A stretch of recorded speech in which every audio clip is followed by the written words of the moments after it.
ايوه كده يا بنات، ايوه كده، علشان الشعر ما يقعش في الاكل. احنا دي النهارده هنعمل العقيقه، واحنا كمان العقيقه ديت يعني طالعه لله، ولازم اللي ياكلها ياكل حته لحمه زينه، ما يلاقيش فيها شعر، ما يلاقيش فيها حاجه. شطار ان انتوا ربطتوا شعركم. امال ايه يا عمتي؟ احنا يا ستي اللي انت بتقولي عليه احنا بنعمله على طول. وبعدين على فكرة اني كنت هربط شعري اصلا.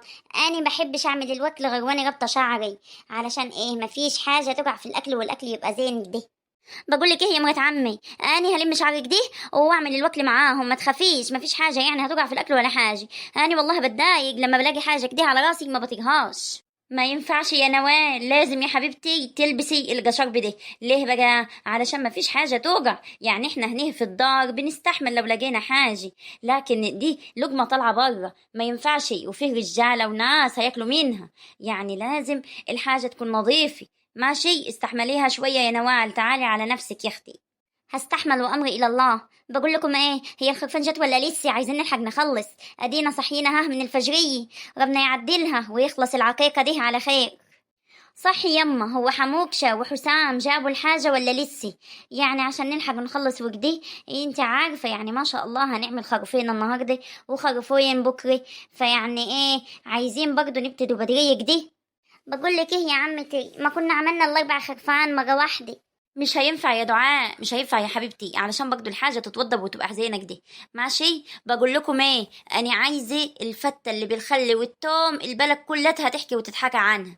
ماشي، يعني ايه، اتقلوا توم كتير كده، وبعد كده تحمروه، وبعد كده تروح نازلين عليه بحبة خل، وبعد كده تروح نازلين عليه بالطماطم. ليه بقى؟ بتخلي الريحة تلف الدار كلها، واللي ياكل لقمة بألف هنا وشفا ليه. ماشي، عرفتوا هتعملوا التسبيكة ازاي بتاعة الخل والثوم؟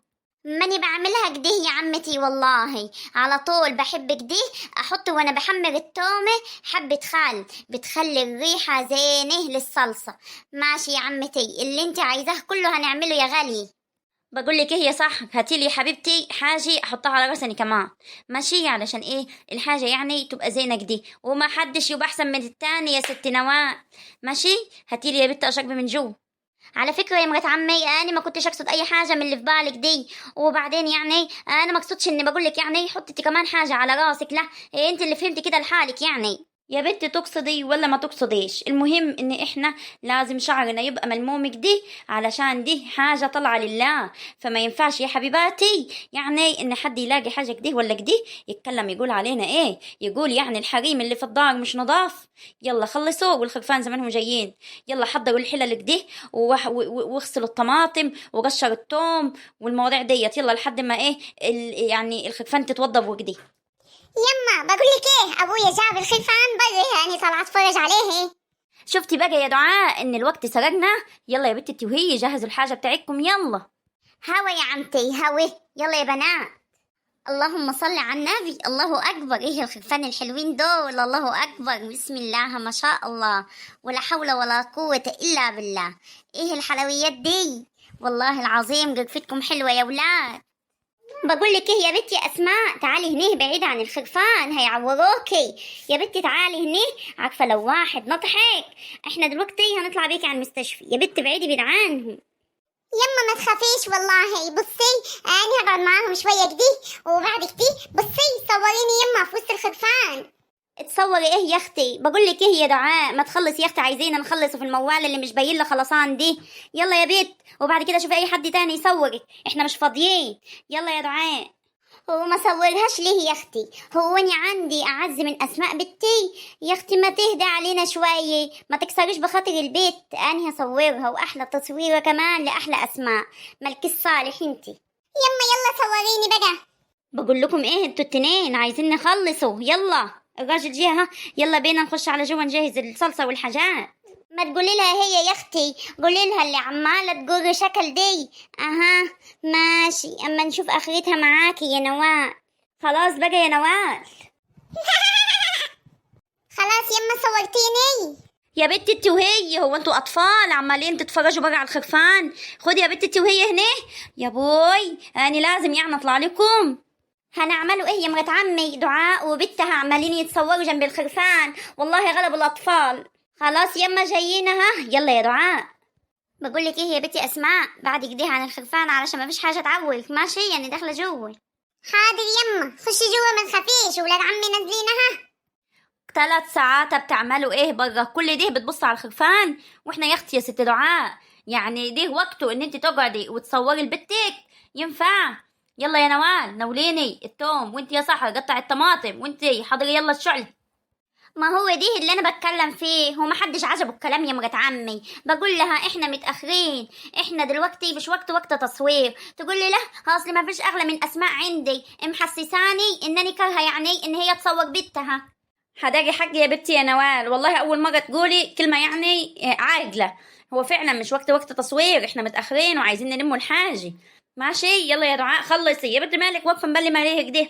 يا عمتي أنا واقفة مبلمة، بتفرج على نوال واللي بتعمله، يعني وقعت بيني وبينك من غير أي سبب.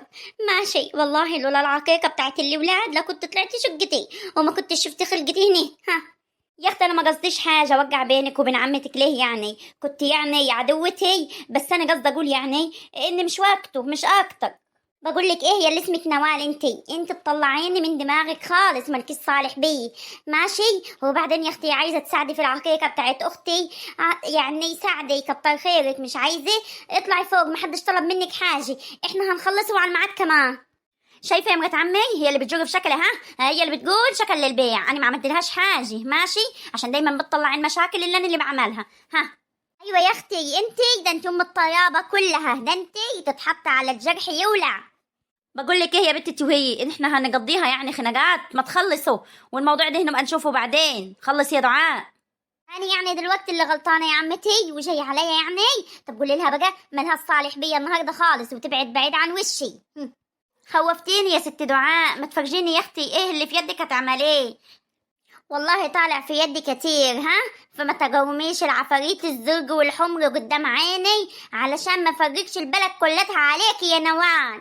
خلاص يا بنتي وهي ايه اليوم اللي مش معدي ده؟ ما تخلصوا.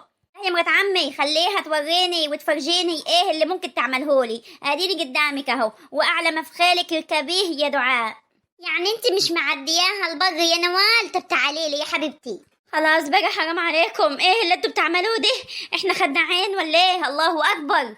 سيبيهم يا سحر، خلينا اتفرج على نسواني ولادي وهم عمالين يتخانقوا، بيجوا في الهيفا ويتصدروا. ماشي فرجيني يا اختي وهي كل واحده هتمد ايديها على التانية ازاي. والله لو ما بطلتوا من انتوا التنين لكونوا بايتين في بيت اهاليكم النهارده. يعني انت اللي مش شايفاها يا مرات عمي، هي اللي عماله تجر الشكليه. كذا مرة قلت لك يا نوال بعدي عني، وعن بعيد عن ولادي وبعيد عن خواتي، عشان انت ما تعرفنيش. انا على قد ما ببقى طيبة، بس لما بقلب والله ما بتعرفيني. ماشي؟ بسم الله الرحمن الرحيم. اتخضيت وكشيت 2 سنتي من وش دي، والله العظيم ما يفرق معايا الوش دي ولا اي وش تاني، وبجربك وبدي ايدك عليا كده، وانا كمان هوريكي انت تبقي مين يا دعاء. تحب افرجيكي يا اختي. طب تعالي بقى يا نوال. ما بس يا بنتي وهي اهدي، حرام عليكم عليتوا عليا الضغط. الله يسامحكم يا شيخي، يلا امشوا، انا وبنت اللي هنعمل العكيكي، كل واحده فيكم تطلع لشقتي. عجبك كده يا اختي؟ حسبي الله ونعم الوكيل فيكي يا نوال. محسساني يا اختي ان انت ملاك نازل من السما. حقك عليا يا عمتي، معلش ما تزعليش مني يا حبيبتي. انت يا دعاء اللي بقول عليك العجله في البيت هنا، انت يطلع منك كل دي؟ أعوذ بالله من الشيطان الرجيم. حقك علي يا عمتي، والله ما أقصد إني تتعبي يا حبيبتي، حقك علي. واني كمان حقك عليا يا مرات عمي، والله ما أقصد إن انتي تزعلي ولا تتعبي، بس هي اللي عصبتني. خلاص بقى يا نوال، مش هنفضل نحجز عليكم طول النهار، الراجل زمانه خلص بقى الخرفان واحنا ما عملناش أي حاجة.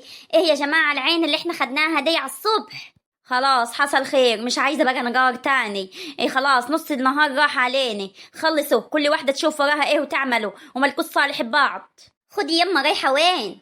رايحة يا بنت اشوف الخرفان خلصت ولا لسه، فيه ايه عاوزة مني حاجة؟ يما ده انت لو سبتيهم ممكن ياكلوا بعض، انا ماليش صالح.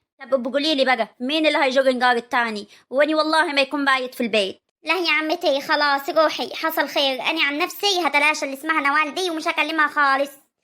بسم الله ما شاء الله ولا قوة إلا بالله. حلو كده. بقولك إيه يا سحر، فيه جوا يا بنت كم حلة رز؟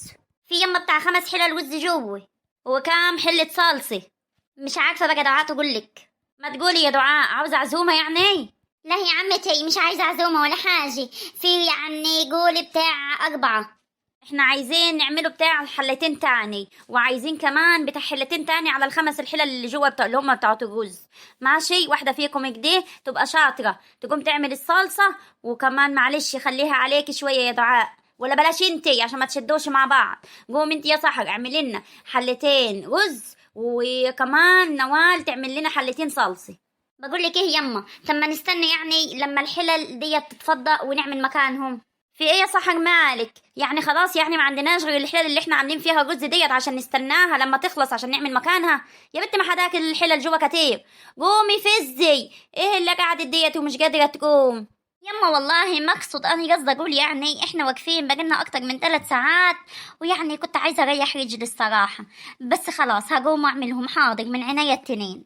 وانت يا ست نوال مش ناوية تقومي ولا ايه؟ وهاتيلي حبة توم وانا اقشرهم لك هنا لحد ما انت تقطع الطماطم. مش معنى يعني يا مرات عمي، انا والله ظهري وجعني مش قادره اقوم. بقول لك ايه، انا هعمل حله صلصه ودعاء تعمل حله صلصه. مالكيش صالح بدعاء، انا عايزه دعاء هنا تعمل معايا حاجات، وبعدين كمان هتكتب لي على العلب الايه الحاجات اللي احنا هنفرجها لاهل البلد وكده.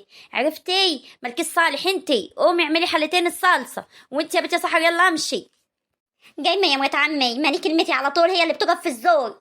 ماشي يا نوال لما اشوف اخرتها معاكي. يا بنتي قومي اعملي حلتين الرز خلصي.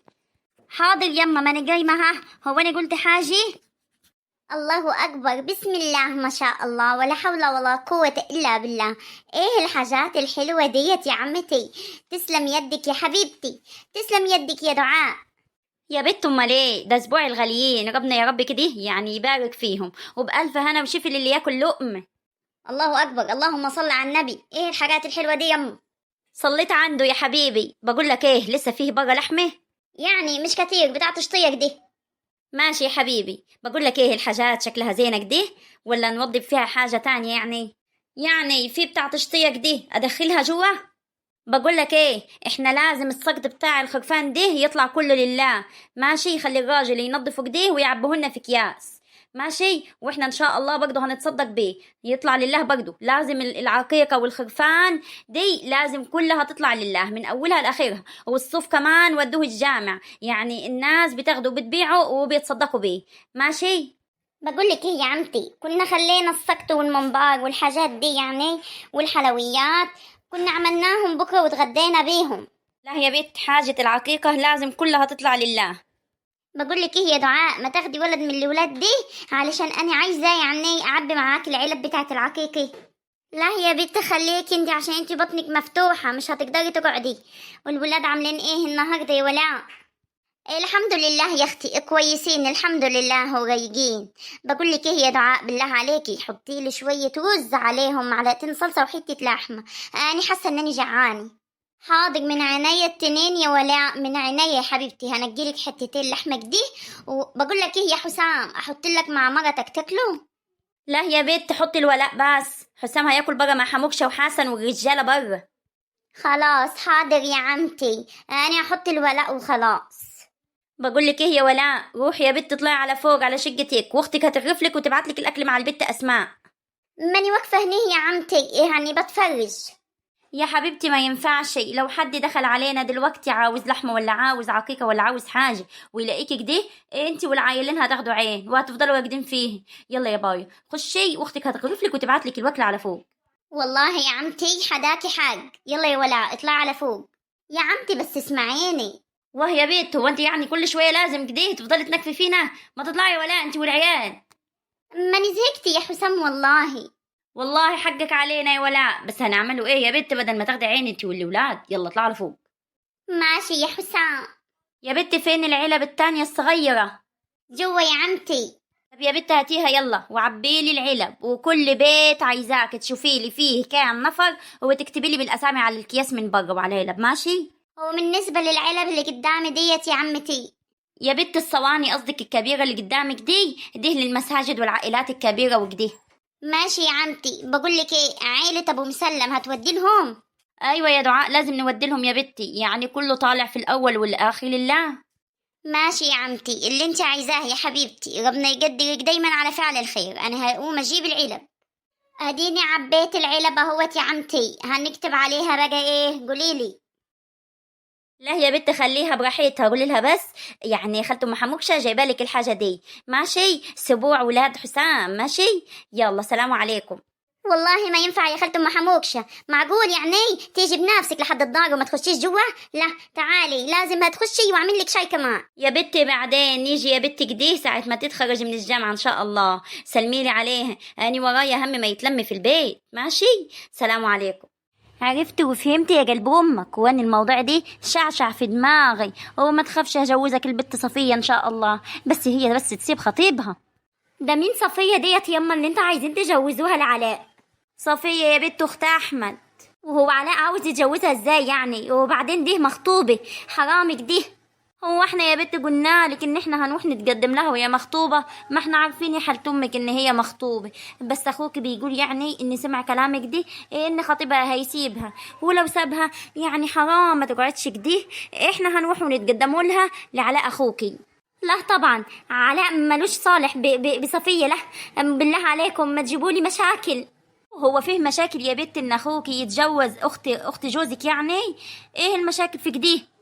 يما ما انت عارفه البلد كلها مليانه بالحاجات دي، وجواز البدل دي بيجيب المشاكل، وانا يعني مش ناقصه والله، انا بحب احمد ومش عايزه يعني يحصل مشاكل بناتنا. ملكش صالح يا اختي، وبعدين يعني هو انت واقفه بتتصنطي علينا؟ ملكش صالح يتجوزها ما يتجوزهاش، مش انت هتتجوز احمد؟ ملكش صالح بقى بالباقي. وبعدين اصلا ايه اللي موقفك هنا؟ واحد وبيتكلم مع عمه، ملكش صالح انت، روح هاتيلي اشرب. ماليش دعوه يا اخوي، خش هات لي نفسك انت مش صغير. سمع يما بنتك، يا بنت ما تروحي وتجيبي لاخوك يشرب، اهديه واقفنك دي زي قدرات عليه. يما ما هو الصغير يقوم يجيب لحاله، لما انا اقوم يعني واجيب لحالي انت فايدتك ايه هنا؟ انت هنا عشان تخدميني. خلاص يا علاء ملوش لازمه الكلام دي، انا هخليها تروح تجيب لك تشرب. سمع يما ابنك والكلام بتاعه العفش دي. معلش يا بنت روحي هاتي لاخوك يشرب، واني كمان عطشانه، يلا روحي. اهو ده اللي ناقص، على اخوي هيتجوز صفيه، والله ده انا كنت اتطلقت من اول اسبوع. سمع يما بنتك، ياد مالكش صالح انت بالموضوع دي، اني بس البت بس تسيب خطيبها كدي واني هروح واتقدم لها، ماشي؟ وما تشيلش هم يا قلب امك، هجوزك البيت اما نشوفه يما.